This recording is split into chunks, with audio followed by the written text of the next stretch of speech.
Deux chiffres suffisent à résumer la crise. Le PIB a chuté de 8,8% l'an dernier, du jamais vu depuis l'indépendance du pays en 1956. Pire encore, le déficit budgétaire se creuse pour atteindre un niveau record. La dette publique tunisienne a dépassé de 87% la richesse nationale produite en 2020. Ajoutez à cela une dette extérieure avoisinant les 30 milliards de dollars et les demandes de remboursement formulées par les créanciers, sans oublier qu'il manque encore plusieurs milliards de dollars au gouvernement pour boucler son budget de 2021.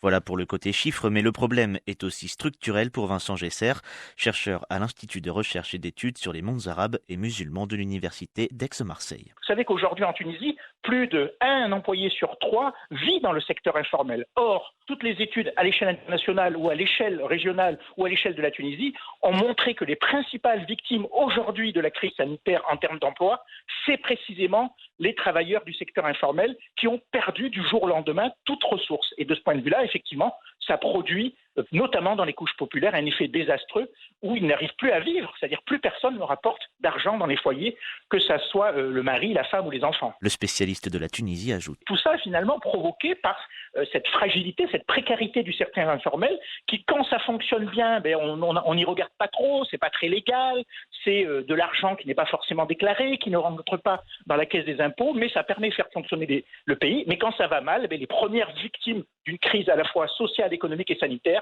ce sont ces travailleurs précaires qui aujourd'hui, je le répète, forment plus de 30% du salariat en Tunisie. Dans ces conditions, le gouverneur de la Banque centrale tunisienne estime ne pas avoir le choix, emprunter pour rembourser. Marwan Abbassi en appelle une nouvelle fois à un prêt du Fonds monétaire international, le quatrième en moins de 10 ans.